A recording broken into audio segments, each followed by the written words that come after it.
इस वीडियो में हम लोग लाइफ स्पेन टेबल की मदद से नेट रिप्रोडक्टिव रेट को निकालना हम सीखेंगे।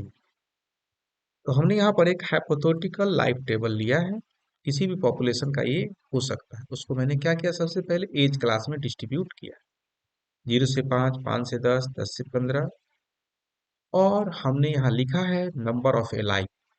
इस एज में कितने लोगों ने मरा, इस एज में सॉरी मरा नहीं, कितना एलाइव है और इसमें कितना एलाइव है। और ईच स्पेसिफिक के डाइंग को मतलब कितना मरा उसको लिखा गया है। और उसके अगले कॉलम में मोर्टेलिटी रेट लिखा गया, उसमें अगले केट में सर्वाइवलशिप निकाला गया है। और लार्जली क्या एज स्पेसिफिक मोर्टेलिटी को दिया गया है। अब इसको हम लोग समझते हैं थोड़ा सा कि क्या बता रहा है, उसके बाद हम लोग कैसे इसको मोर्टेलिटी रेट को निकालेंगे।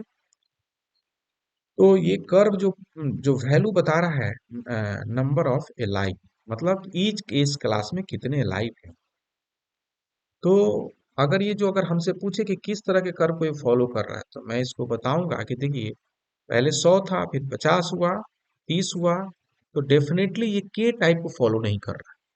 अगर के टाइप को फॉलो करता तो क्या होता, 100 वहां भी मौजूद है, अगले में भी 100 से 95, 100 यहाँ भी रहता और 95, 100 यहाँ भी रहता। और फिर क्या तेजी से ये यहाँ पर मरते हुए प्रतीत होते। क्यों? क्योंकि ये बूढ़े में मरते हैं। सही है। तो हमने यहाँ पर नंबर ऑफ ए लाइफ देखा और समझा कि क्या इसका सिग्निफिकेंस है और कैसे नंबर ऑफ ए लाइफ से हम बता सकते हैं कि किस तरह के, है ना, कि जो पॉपुलेशन है ये फॉलो कर रहे हैं। अब बात करते हैं नंबर, ईच क्लास में कितने लोग मर रहे हैं उसको बताया गया है। अगर हमको कैलकुलेट करना है age specific mortality rate, age specific mortality किसी भी एज मतलब जैसे में कितना डेथ हुआ, तो आप देखेंगे कि आसानी से आप बता सकते हैं। ये रिलेशन को समझिए कि अगर 100 है तो यहाँ 50 हुआ तो बचा कितना, 50, 50 में से 20 घटा, 50 में 20 घटा तो ये इस तरीके से 20, 20 में से क्या है 20, 50 में से 20 घटा तो ये 30, 30 में से 10 घटा तो 20, 20 में से 10 घटा तो 10, और 10 अल्टीमेटली मर गए। और अगर मान लीजिए कि यहाँ पर 50 दिया हुआ है और यहाँ नहीं कुछ वैल्यू दिया गया है और यहाँ 30 दिया हुआ है, इसका मतलब आप घटा के निकाल सकते हैं कि जरूर 20 को मरा होगा 50, तभी यहाँ 30 मौजूद है। अगर यहाँ 40 रहता फर्क तो यहाँ क्या रहता, यहाँ 10 मरते। ठीक उसी तरीके से अगर यहाँ पर बताया गया है कि यहाँ पर 20 है और यहाँ 50 और यहाँ कोई वैल्यू नहीं दिया गया है, तो आप यहाँ पर 30 लिख सकते हैं। क्यों? क्योंकि यहाँ पर एलाइव इतने पॉपुलेशन है, यहाँ पे 20 है, तो अगले में क्या ये 30 जाएगा, क्योंकि वही पॉपुलेशन तो बचा है। तो दो बातें, अगर हमको अब हमारे पास ईच क्लास में number of death, number of alive है, इसकी मदद से हम चाहें एज स्पेसिफिक सर्वाइवरशिप निकाल सकते हैं और एज स्पेसिफिक मोर्टेलिटी रेट भी निकाल सकते हैं, कितने फ्रैक्शन सर्वाइव करे। एन एक्स का मतलब वो इनिशियल, एन जीरो का मतलब इनिशियल पॉपुलेशन जो कि 100 है। तो इस केस में आप देखेंगे कि अगर हमको सर्वाइवरशिप निकालना है तो 100/100, क्योंकि 100 लोग जिंदा है और इनिशियल पॉपुलेशन भी 100 है। इसका निकालना होगा तो हम क्या करेंगे, 50/एन एक्स क्या है 50 है और बटे 100, तो क्या हो जाएगा 0.5। सही है। ठीक उसी यहाँ 30 है तो 30/100 तो 0.3। तो इसी तरीके से किसी भी सर्वाइवरशिप को आप आसानी से निकाल सकते हैं। इसके लिए इनिशियल वैल्यू n0 है और क्या है, आप आसानी से उसकी मदद से 100 है, डिफरेंट चार्ट में डिफरेंट वैल्यू हो सकता है, आप निकाल सकते हैं उसको देखने के बाद।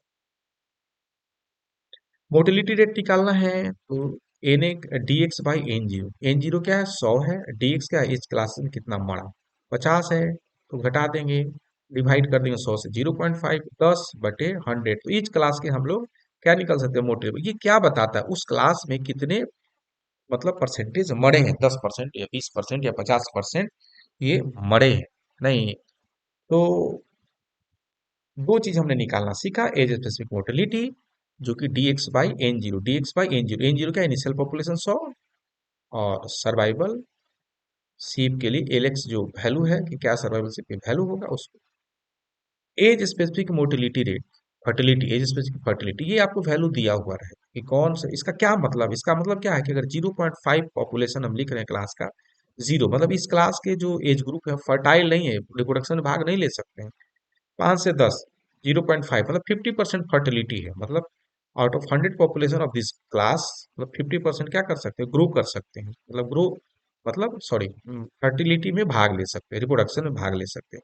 और ये क्या है 15 से 20, तो मतलब क्या 100% मतलब फर्टिलिटी, मतलब कहें तो इस क्लास के जो ग्रुप हैं, इस क्लास के ग्रुप की बात करें, जो करेक्टर और डेटा दिया गया है कि लेटर स्टेज में क्या है 100% फर्टिलिटी को क्या कर अचीव कर। तो इस ग्राफ से मतलब ग्राफ नहीं, इस टेबल से हम रिप्रेजेंट कर भी प्रकाश कर सकते हैं कि इस क्लास के जो है मतलब 100% क्या फर्टिलिटी है। अब अगला क्या करना है, अगर रेट रिप्रोडक्टिव रेट निकालना है तो आपको एक और कॉलम ड्रा करना पड़ेगा इधर साइड में, और वहां पर क्या कर देंगे एल एक्स गुने एम एक्स को गुना कर देंगे, एल एक्स और एम एक्स को गुना कर देंगे। हर एक क्लास के लिए एल एक्स और एम एक्स को गुना करके जो भी वैल्यू हो, यहाँ 0 या 0.25 है ना, 0.15, 0.2, 0.1, और ये सारे चीज को अगर आप समेशन कर देते हैं तो आपका निकल जाएगा net reproductive rate, sum of L X and M X. L X मतलब ये आपका सर्वाइवल सीप की क्या है स्पेसिफिक में, और एमएक्स मतलब फर्टिलिटी। दोनों को गुना कर दिए और सबको सम कर दिए तो आपको बता देगा उस पॉपुलेशन के लिए net reproductive rate. Thank you. अब अगले वीडियो में कुछ और सीखते हैं।